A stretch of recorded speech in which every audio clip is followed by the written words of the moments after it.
coming together for the 2026 Assembly polls, swallowing all their pride and all the jibes that were taken at one another. They've come together as one unit. Will they make it for 2026? And our deep dive segment taking you through what the Allahabad High Court had said while granting bail to a rape accused, saying the girl invited it, erupting in outrage.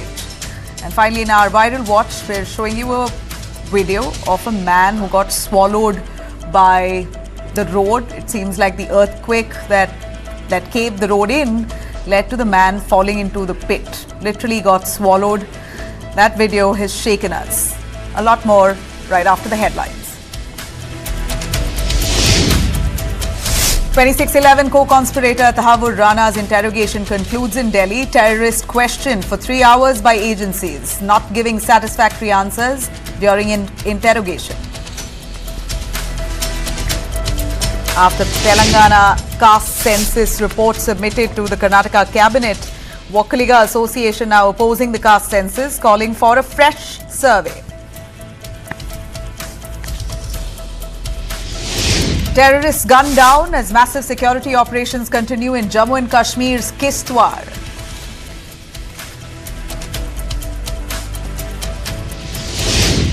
Thiruvananthapuram Airport temporarily stops operations to allow the Sri Padmanabhaswamy Temple's Penkuni Arattu procession to cross the runway. It's been a couple of hours that flights have been stalled. It's an event that happens twice a year, and it seems like all business comes to a halt.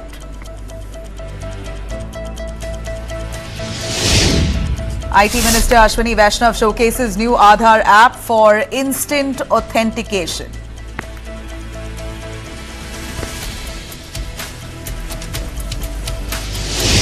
Major fire engulfs 3 floors of a residential tower in Ahmedabad on this morning. In fact, fire officials and safety agencies, in fact, the fire and safety officials there managed to rescue 18 people who were trapped.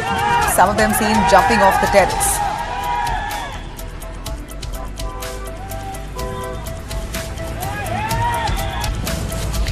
Thunderstorm predicted across Himachal. IMD issues an alert as lightning has killed 61 people in Bihar. We're looking at parts of North India facing hail thunderstorm.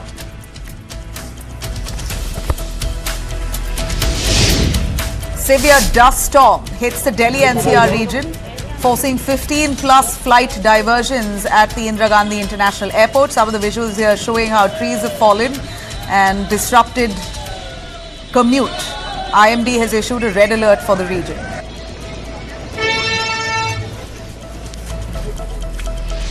US-China trade war heats up. China retaliates with 125% tariffs on US imports after Trump raises tariffs on Chinese goods to 145%.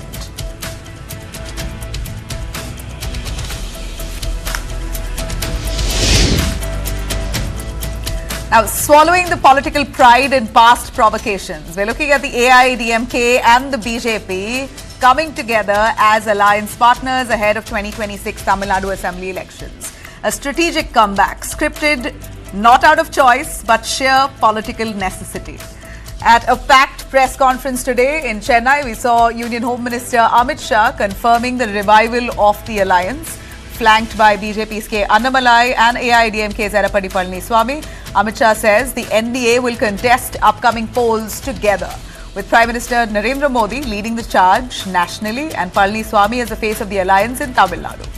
Now, clearly here, Annamalai is out of the equation, at least as a state president, the BJP president is there, but Amit Shah assures that Annamalai will play a much bigger national role. आज AIADMK और Bharatiya Janata party के नेताओं ने मिलकर तय किया है कि आने वाला तमिलनाडु विधानसभा चुनाव AIADMK, जनता पार्टी और सभी साथी दल मिलकर NDA के नाते लड़ेंगे. Remember, this wasn't an overnight decision, of course. It was foreshadowed by a sudden meeting between Amit Shah and Edappadi Palanieswamy that happened in Delhi on 25th of March. A meeting between EPS and Amit Shah had already raised speculations about the possible alliance, but EPS had downplayed it. Amit Shah had made it clear, though, right after that meeting, that they want to see NDA forming the government in Tamil Nadu. And that one statement was enough to ignite speculation. And now it seems like a clear confirmation there. The alliance which fought the 2019 General Assembly elections and the 2021 Assembly elections together, AIADMK and the BJP, couldn't really bark up numbers. They broke apart eventually in 2023. AIADMK had blamed that split because they basically blamed it on Annamalai, saying that he has often insulted some of the party's late icons. That's what AIADMK says, which is why the reason, in fact, that Annamalai has had to have stepped down as the BJP chief in the state if the alliance had to come together. The split was also aimed at wooing the minority community. As per what we hear, AIADMK hoped that they're going to get some kind of minority votes in their favor if they split with the BJP. But the 2024 recently held Lok Sabha elections, it seemed like both parties, BJP and the AIADMK, had to come back to reality. It was a humbling experience for AIADMK, particularly as the DMK literally swept all 39 Lok Sabha seats. The AIADMK and the BJP, contesting separately, eventually ended up splitting votes in some areas, at least 13 constituencies, which helped DMK by default. Now, versus AIADMK forfeited its deposit in at least 7 seats. That was really the lowest point for the party. And that's the same party that ruled Tamil Nadu for 3 decades. Now, despite these setbacks, EPS has repeatedly claimed that he wouldn't ally with the BJP again, but numbers do not lie here. With actor Vijay's Tamilaga Vetri Karagam and Seeman's Nam Tamilar Kachi, both these parties refusing to ally with the AIADMK right now, it seems like AIADMK felt a little left out. They felt politically cornered. So for them, it was inevitably the BJP the only choice that they were left with. Meanwhile, the DMK also as a party itself looks quite stable. There's no visible cracks within the DMK, no internal churn. And in this situation here, it only seems quite perfect for the AIADMK and the BJP to come back together and reunite before 2026. Also part of BJP's course correction, they've appointed Nayanar Nagendran as the new state president in Tamil Nadu. A former AIADMK minister, Nayanar Nagendran, joined the BJP after Jayalalitha's death in 2017. He since served as the party's state vice president and legislative party leader. So Nayanar Nagendran, we hear, is Annamalai's choice itself. He replaces Annamalai, yes, but it was Annamalai who kind of batted for him. A clear signal here that the BJP is very willing now to recalibrate in Tamil Nadu. ये जरा भी सच बात नहीं, आज भी Annamalai state president, that is why he is sitting with me. ये जरा भी सच बात नहीं, आज भी Annamalai state president, that is why he is sitting with me. Now, Nagendran is tasked with stirring up the party into one of the most crucial electoral tests in the state where Dravidian politics has always dominated. That's been on for decades now. Will the BJP change that course? With bruised egos buried and now alliance being forged, the 2026 battle for Tamil Nadu is officially on, and it's anything but predictable. Now, a controversy brewing within the Tamil Nadu government. The DMK is their own minister, Ponmudi, making a very vulgar remark, one against women and the other against Hinduism, which has now resulted in extensive backlash against the DMK. So DMK has decided to reprimand him. The DMK has now decided to remove Tamil Nadu Forest Minister K. Ponmudi from his position in the party as Deputy General Secretary. Tamil Nadu Minister Ponmudi had sparked major controversy following a recent speech where he had criticized the Hindu community and also used some vulgar offensive language. The senior DMK functionary here had surfaced at a public event. He drew a lot of backlash for this inappropriate, insensitive remark in an event that was held in Vizupur last week itself. Minister K. Ponmudi had delivered a speech that caused significant controversy where he spoke about Shaivites and Vaishnava religious beliefs, which deeply hurt the sentiments of many people, particularly Hindus. The DMK surprisingly has decided to take concrete action. விலை மாதவியின் வீட்டுக்கு ஒருத்தன் போகிறான்.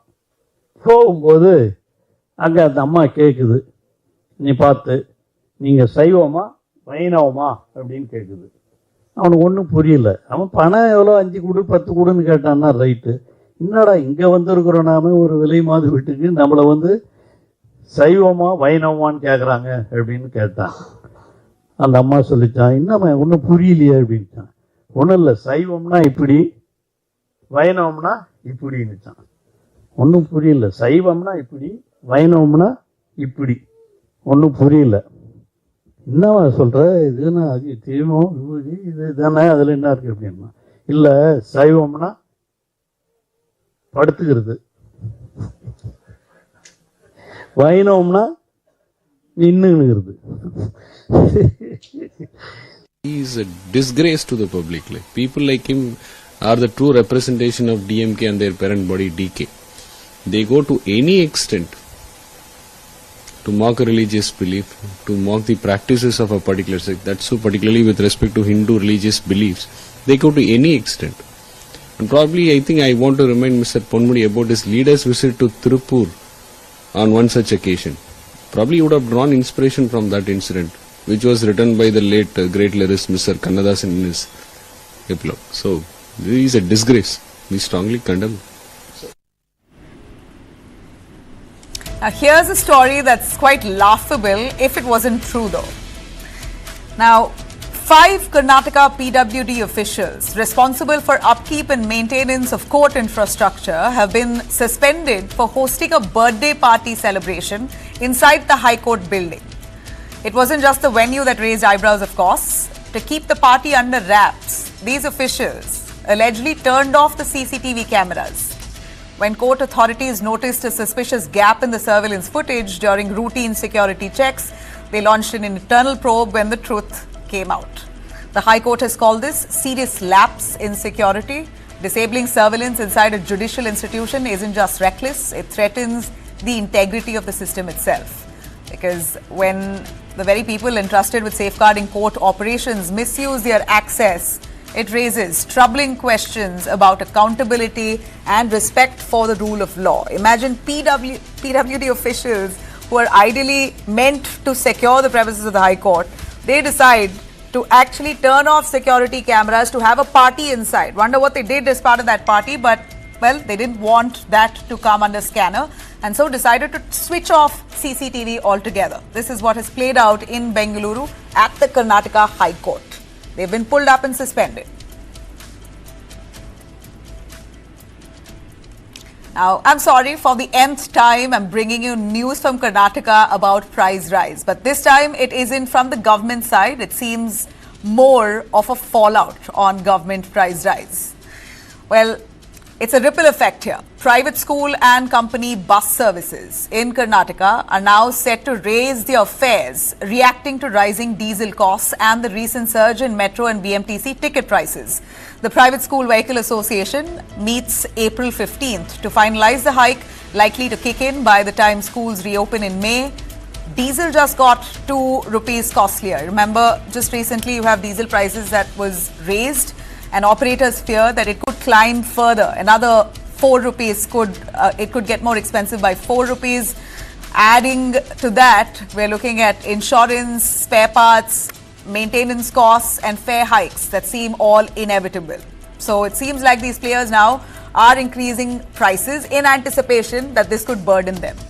This isn't just a Bengaluru issue. The increase in fact, what we know, it's not only limited to Bengaluru. This increase here is expected across Karnataka, impacting thousands of students and IT professionals who rely on these private buses for daily commutes. While the association says that they may reconsider if fuel prices drop before April 15th, there's no sign that the government plans to reverse that hike. When both public and private transport get costlier at once, then it's not just mobility that's affected. It, of course, chips away affordability and access. And for a city that claims itself to be a tech capital, should commuting be a luxury?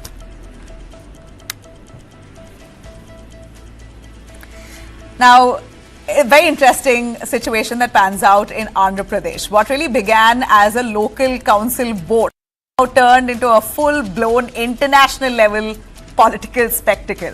The no confidence motion in Andhra Pradesh's Visakhapatnam against Mayor G. Hari Venkata Kumari has triggered a dramatic tug of war, with corporators being packed off to foreign shores. Defections is now being feared. Party loyalties itself hanging by a thread. What we know is corporators have been moved to Sri Lanka ahead of the April 19th vote in Greater Visakhapatnam Municipal Corporation. Corporators from both camps are being flown abroad. If I can show you visuals of some of those corporators who've been taken abroad. BJP members who were earlier stationed in Karnataka have now been moved to Sri Lanka. The TDP, of course, not left behind. They've also moved their corporators to Malaysia after briefly housing them near Bogapuram. And as the headcount battle plays out in distant resorts, back home, governance is, of course, on a pause. Who's actually working for the people of Visakhapatnam is a big question here.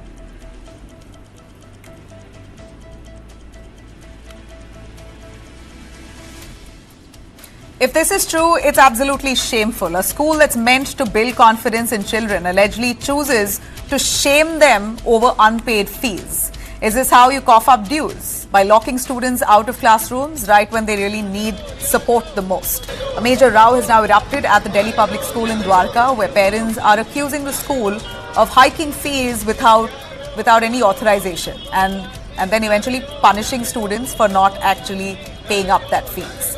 The most shocking allegation here is that students were allegedly pulled up, not allowed to attend their examinations. Students, including those in class 10 who were prepping for board exams, were barred from attending regular classes and were confined to the library. Southwest Delhi District Magistrate Lakshay Singhal, who inspected the premises, confirmed that students were found seated in the library. A report has now been sent to the Directorate of Education. So far, the school has decided not to respond. Parents are demanding strict action. They've taken up a protest where they're holding placards and having silent protests outside school premises. Not just from the Delhi government, they want answers also from the education regulators and child rights bodies, accusing them of looking the other way when schools are punishing their students for arbitrary price rise. Former Delhi Chief Minister Arvind Kejriwal jumped in on this controversy, calling this the return of the education mafia, shielded by power and political connections. That's what he says. This controversy has now reignited questions about fee regulation, accountability, and the fundamental duty of schools to protect and not penalize the very children that they serve. मेरा नाम सौरभ है और मेरा बच्चा जो है class 11th में है और वो इसको लाइब्रेरी में अरेस्ट करके रख रहे हैं। जब से वो स्कूल गया है और काफ़ी बच्चे जो क्लास 10th के हैं, सभी जो पेरेंट्स यहाँ खड़े हैं उनके बच्चे जो हैं वो लाइब्रेरी में आज 21वां दिन है जो कि लाइब्रेरी में स्कूल बंद कर देता है क्योंकि उन्होंने उनकी डिमांडेड फ़ी नहीं दी है। ये प्रोटेस्ट केवल बच्चों की सुरक्षा के लिए हो रहा है। बच्चों का मानसिक, शारीरिक और मनोवैज्ञानिक उत्पीड़न लगातार 21 दिन से चल रहा है। बच्चों को लाइब्रेरी के अंदर बंद कर दिया गया है। ये आज का आंदोलन जो है वो इसीलिए है कि बच्चों का जो उत्पीड़न हो रहा है उसे बंद करना है। Now in Kolkata, we're looking at the fight over justice over the teachers' recruitment scam only intensifying. Dismissed teachers caught in the web of the recruitment scam has staged fresh protests outside the SSC Bhavan, demanding access to their OMR sheets, which they believe could clear their name. Now, the roots of the scandal trace back to 2016 when the West Bengal School Service Commission launched a recruitment drive for the teaching and non-teaching posts. What should have been a routine selection process exploded into a full-blown jobs for cash scam, marked by allegations of bribery, tampered mark sheets and political interference. Over 25,000 appointments were scrapped, careers appended and senior officials arrested. Remember the Supreme Court, owing to all that investigation and arrests that were made by agencies, decided to cancel the recruitment process altogether. So you have nearly 25,000 teachers and their careers in a limbo. Many of those teachers who are protesting say that they're innocent. Why did they have to be caught up in this? And now they're embarrassed. They have to be shamed in the society where people already presume and assume that they are involved in this scam, that they paid money to get a job. Now, as anger builds on the streets, pressure is mounting on the Mamata Banerjee government, especially with the assembly polls in the horizon here. Opposition has found fresh ammunition clearly. For many voters, the scandal is not just about corruption, it's clearly betrayal.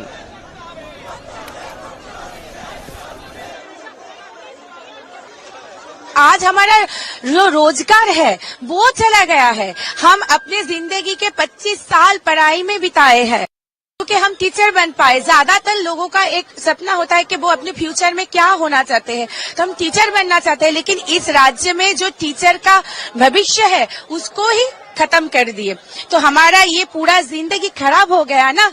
तो अभी वो सहानुभूति उनका नहीं चाहिए, हमको हमारा नौकरी वापस चाहिए हम लोगों को। तो ये कौन सा तरीका का गेम चल रहे हम लोगों का साथ का गेम है। 6 साल की बात फिर आपसे बोल रहे, आप लोग ने बोल रहे जो फिर से एग्जाम देना होगा। ये कौन सा टाइप का, कौन सा तरीका का ये गेम चल रहा है। ये मतलब आम जनता के लिए ये कोई गेम नहीं है।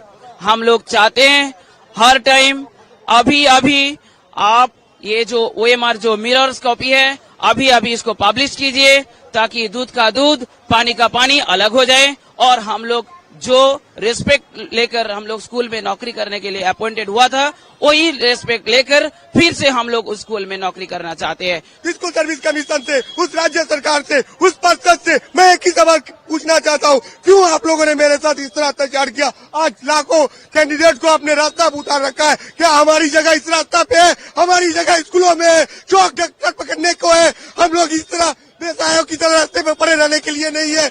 आज हमारे आंख से आंसू गिरते हैं, खून के आंसू गिर रहे। हमारे मम्मी है, बूढ़ 75 साल की उम्र है, एक छोटी सी बच्ची है, मेरी वाइफ है, कहाँ जाएंगे लेकर, क्या खाएंगे हम लोग। हमारी अंधकार, हमारी जीवन ही मेरे सामने अंधकार बन के रह गई है। Now, taking you through Tahawwur Rana, we're looking at the 2611 accused, the handler, the teeth and the muscle behind the 2611 Mumbai attacks, who finally now is in India's custody. New details emerging. Sources tell News 9 that Tahawwur Rana was questioned for over 3 hours by the Indian agencies, but he offered very little clarity to them. Investigating officers there say Tahawwur Rana is not giving satisfactory answers and is repeatedly claiming that he does not remember key details, especially when asked about his family, his friends and past contacts. He says, I don't remember. But that's not all. Despite publicly distancing itself from Rana, Pakistan, in fact, appears to be keeping a close watch on this case. News 9 has accessed exclusive documents showing that the Pakistan embassy in Washington, D.C. had directed its Los Angeles consulate to closely monitor Rana's extradition proceedings. Tahawwur Rana, a Canadian national of the Pakistani origin, is wanted in India for his alleged role in the 2008 Mumbai terror attacks. According to the 2023 letter, Pakistan feared that Rana's extradition might expose the blueprint of the 2611 attacks and possibly link the plot back to its own government and military. After his habeas corpus plea was rejected in the United States, the consulate was asked to regularly update the embassy on any developments.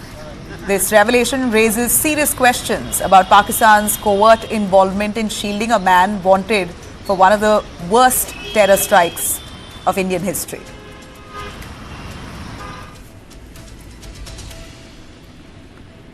Now, Beijing hikes tariffs on US imports to 125%. We're looking at a battle that we've never seen before. China and the United States head on tariffs. A direct retaliation to President Donald Trump's move where he had imposed 145% tariffs on Chinese goods. China now responds imposing 125%. So US places 145%, China retaliates with 125%, a full-blown showdown. Here's the fallout. Beijing hit back yet again against US tariffs on Friday. China raised its own tariffs on US imports to 125%.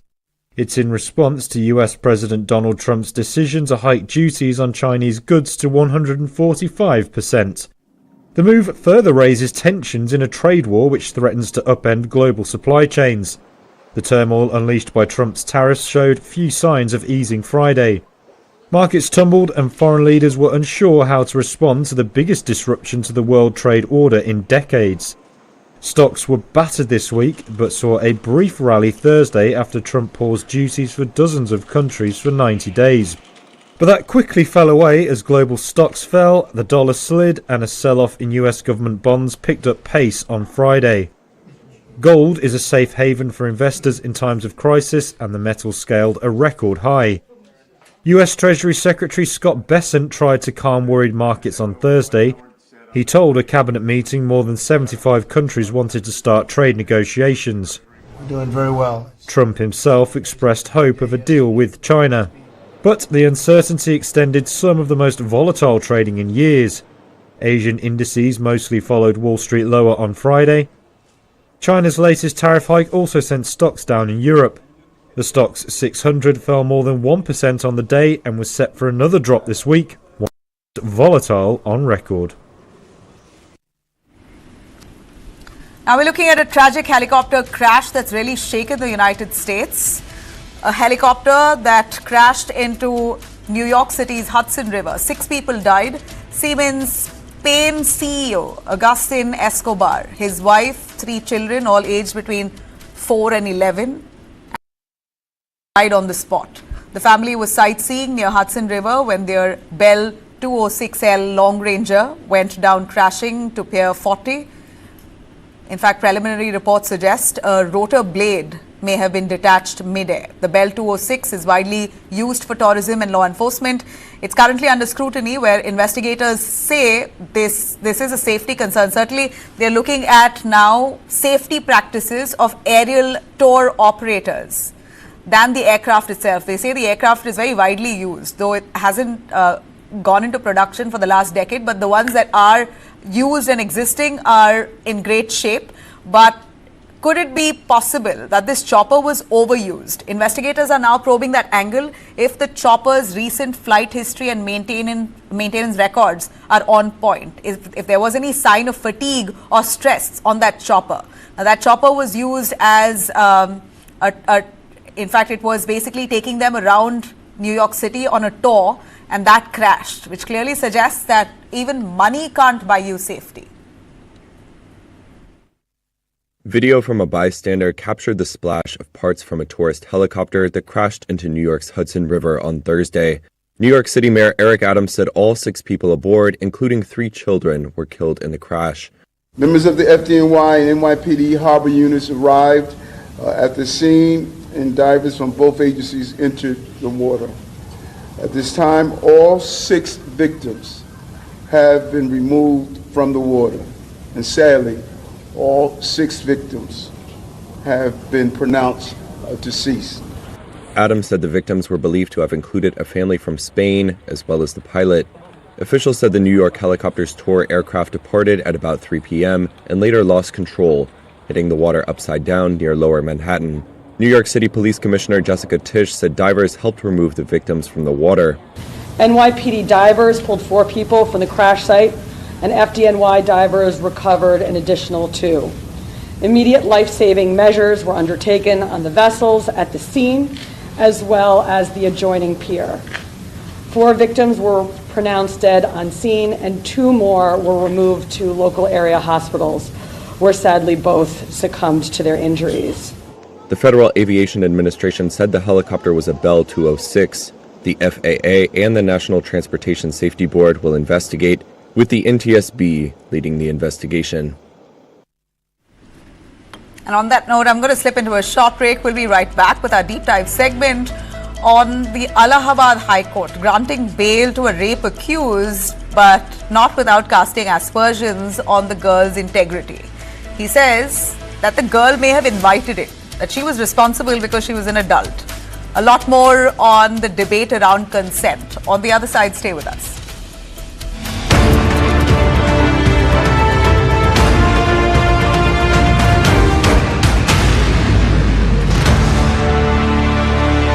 What does it take to be the greatest in the world? There is one thing which truly sets you apart.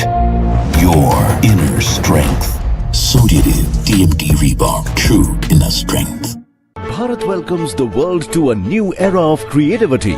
Waves, World Audio-Visual and Entertainment Summit. Connecting creators through Creative Sphere. Wave Accelerator. Waves Bazaar. Where stories, ideas and content go global. Connecting countries through global media dialogue and Bharat Pavilion. Shaping narratives and partnerships. Culture, cinema, gaming. Waves fuels the next wave of entertainment. Connecting creators, connecting countries. Waves 2025.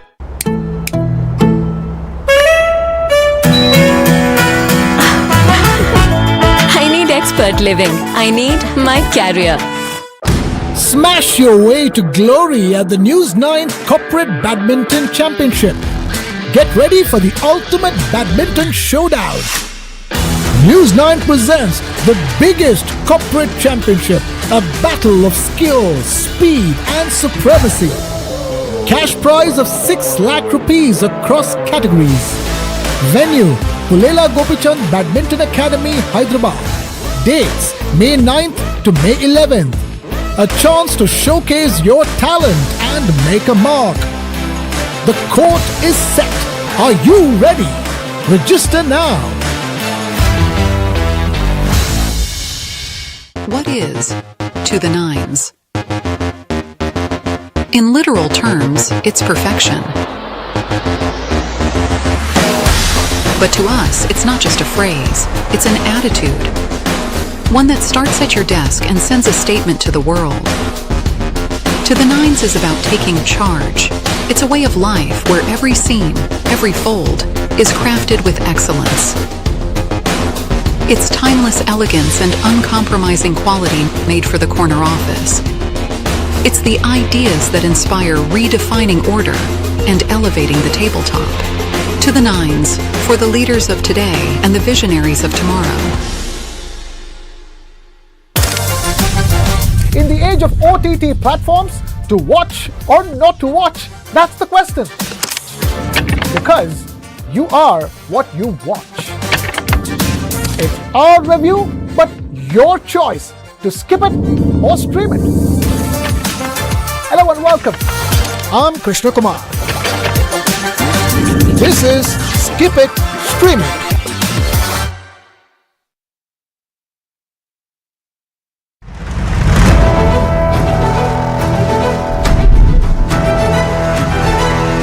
आपके वक़्फ़ में एक भी non Muslim नहीं आएगा.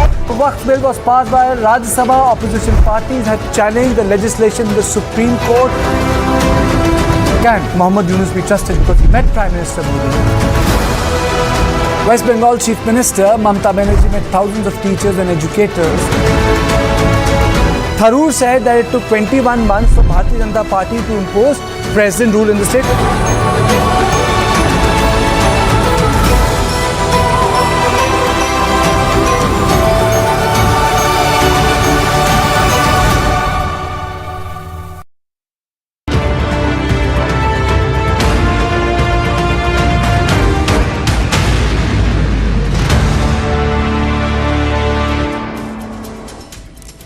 Now, a shocking, archaic act that played out in Tamil Nadu. A video of a girl student writing her examination outside classroom has sparked a lot of outrage because we hear that girl was menstruating and the teacher decided to have that girl sit outside class. She was recorded by her mother, found her writing that exam on the steps of her school and not inside classroom. The video, you see that student there, she's heard saying that the principal instructed her to sit outside. It was the principal's decision and because she was menstruating. The class 8 student was on her cycle and so she was made to write her annual examination outside classroom. Her parents had even requested a separate desk inside the classroom for her comfort, if at all she felt uncomfortable, but the principal decided to send her out of class altogether. The principal has now been suspended after all that outrage. She's been booked under Section 17 of the Right of Education to Free and Compulsory Education Act of 2009. The question remains, of course, is this, in this day and age, the right thing to do? Of course it's not, but while so much information is available, you have schools like this, principals themselves committing nothing short of a crime here, done by a female school principal, not even a man. I mean, information, education, gender, the understanding of women's psychology, all amounts to nothing here. The principal has enough knowledge on what a girl experiences, but as a lady, she still decides to put that girl out. Ideally, a principal who should protect the child, doing exactly the opposite. So what needs to be done to tackle this mindset? Let's take you through our panelists here. Dr. Nisha Najmuddin, activist and educationist, and also advocate Anubha Srivastava Sahai, the president, India White Parent Association. She's also a child rights activist.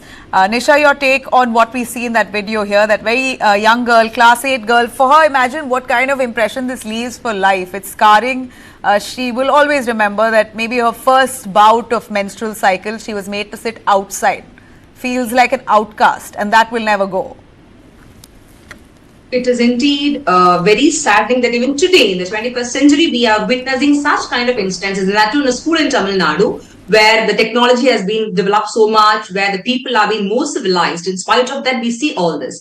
So I would say that menstruation is never a taboo. It has been a taboo maybe in the past, but not today. And I would say, or I would love to say to all the girls, women, and to the entire society that bleed with pride.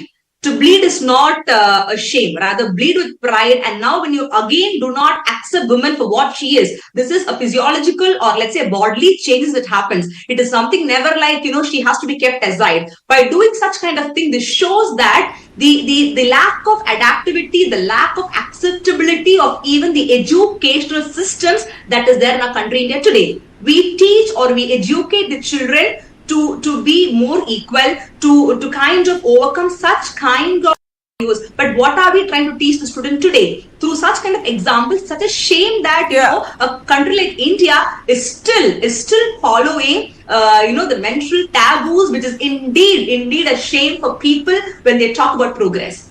So I think we should start hashtag. I would say that hashtag the campaign bleed with pride, and that should be there right from the rural part of India to the urban.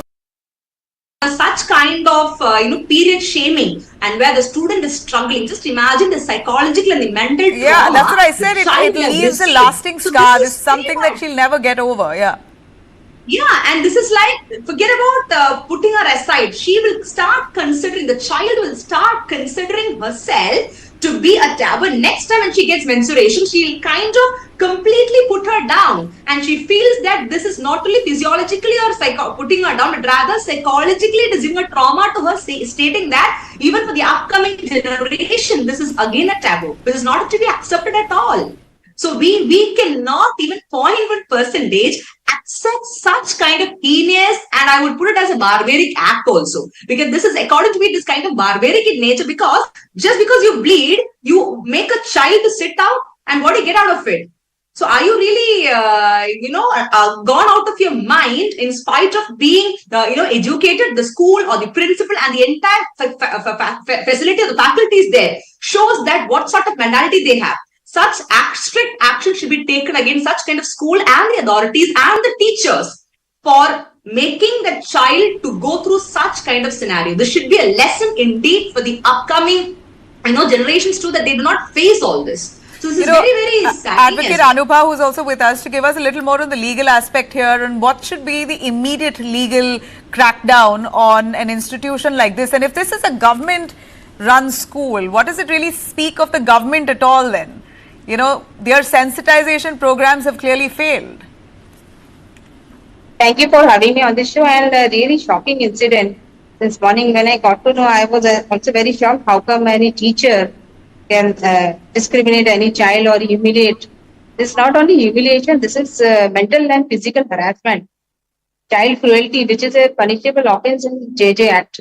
And I don't know why the administration, the school administration principal and teacher has not been booked under the JJ Act. They have been booked under RT Act, but the sections are not very serious. As far as the JJ Act is concerned, government should immediately file FIR against the teacher, administration, principal under JJ Act, so that in future such incidents will not happen again. And I'm really shocked the way the teacher has been dealing in such cases, which is very sensitive. They have to, in fact, small children goes to school, it's the duty, responsibility of school and teacher, make them aware about all these problems which young girls face. Instead of doing that, they are discriminating. So I'm really very shocked and very annoyed. I'm very disheartened after I got to know about this incident. Immediate action is required against the school, and lot of awareness is also actually a lot of awareness is also required. Sensitization is required, and Child Rights Commission should take sumo cognizance in this matter. All right. Well, Nisha, you were wanting to say something. This girl, her parent, but basically. I I just want to ask you, just a moment. You could, of course, lead in with your answer on this. The mother, we hear, asked the principal to help her with a separate desk to make her feel comfortable, and then the principal took it one step further and sent her out. So, does it also say something about parenting? What does it mean by sitting separately? Why is there a stigma? Can you take us a little through the context here? We know that this is deep rooted within most cultures in the world. Indian culture very infamous for that. Why do we look at menstruating girls as an other? India is incredible in multiple perspectives. So now, when there is a menstruation period for a girl, or let's say when there's a period coming up, you normally tend to prevent that lady or that girl from doing the regular routine activity because the body is a little weak. But you need to understand, talking from a very spiritual perspective, the energy flow during that time is indeed very high. Many people do not know that. They say you don't go to a temple, you don't do any good activities. Okay, I agree to it. Maybe it is a part of your belief system, your cultural perspective. But then in a place like an educational institution, putting her away or giving a separate bench and keeping her aside, when the mother is saying that, shows that even she has been feeded into her brain that this is how a girl or a child should be treated, or a female should be treated. This shows that no matter you talk about women empowerment, you talk about bringing us on multiple perspective also, just because you bleed, you become a shame to the society. Just like your normal routine discharges go out of your body, bleeding is also a normal part of it. You cannot tell that it's a taboo or it is a haram something, or it is something like, that you should not go through. That is why I said initially, we should start propagating the idea in schools, in every part of India, that bleed with pride. As a girl, as a woman, they need to understand that when they bleed, they are not anything less of to be considered. The social stigma that is revolving around the concept of keeping it separate is because when a lady is bleeding or a girl is bleeding, why she was totally kept away from all these holy places or rituals or all these things was basically to give more, kind of importance to a body perspective, because a lot of changes happens in the body. And you say that you cannot enter a temple. I agree to that. It is not. They are saying not to enter a temple is not because if a lady is menstruating and if she is laid in a temple, it doesn't mean that it is she is causing a sin. Rather, the energy circles doesn't match there. To understand this reality, people make a lot of stories based on religious perspective. See, I am a woman. Even I come from a very orthodox family. During my menstruation cycle, I don't do pujas or whatever because I'm taught like that. But doesn't mean that I have to sit down and have a separate plate and separate glass of water to have, and I'm kept aside just like that. No, aisa nahi hai. So this is because our compared to the other Western cultures or any other cultures in India,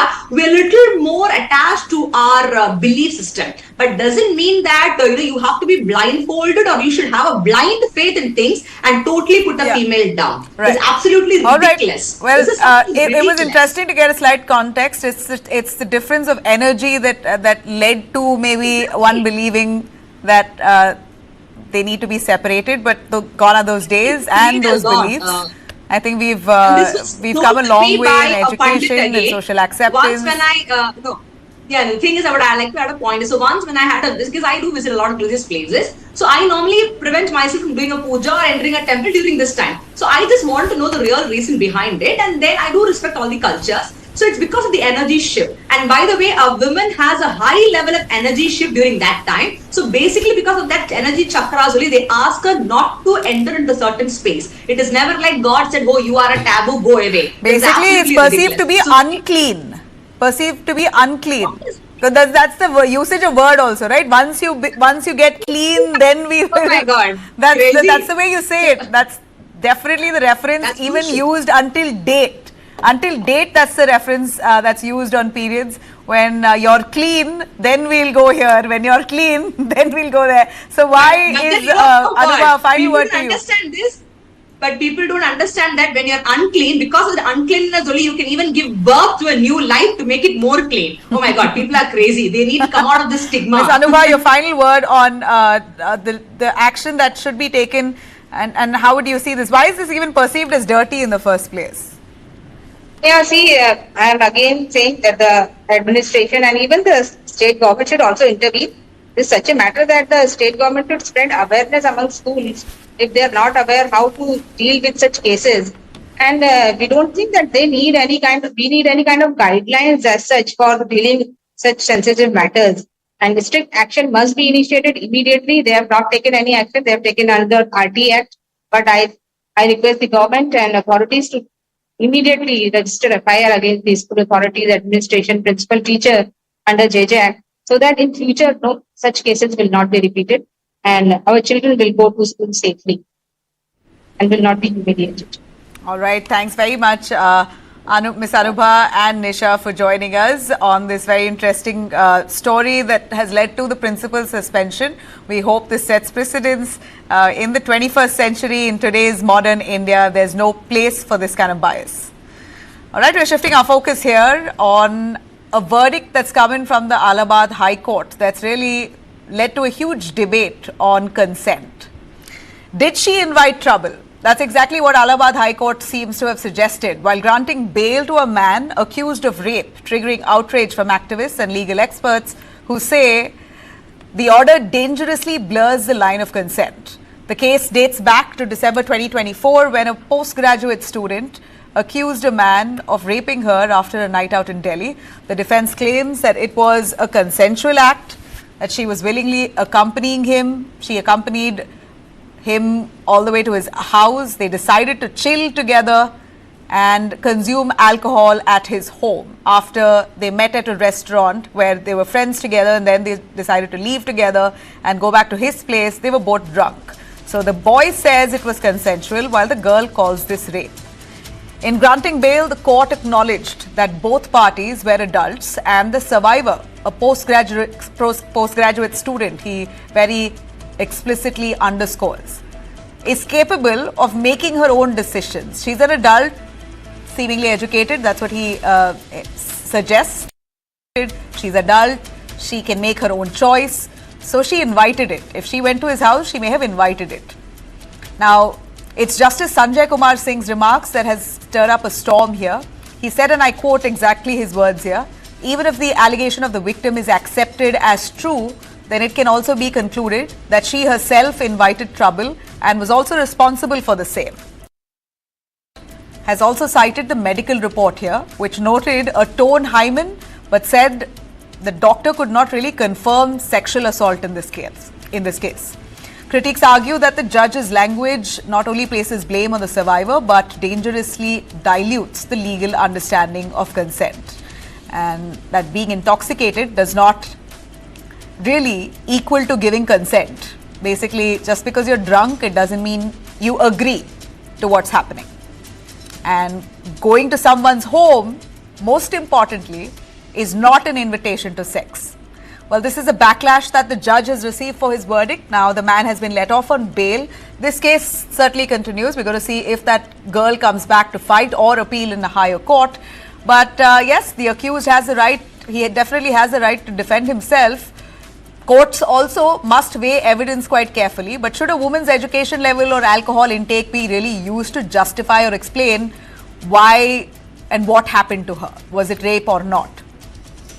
Let me bring in our guest here who could give us a little more perspective. Nisha Nujumuddin, who's with us. She's an activist, and we also have Anuja Petia, who's an advocate on record, Supreme Court of India. Thanks very much. Anuja, if I could start with you.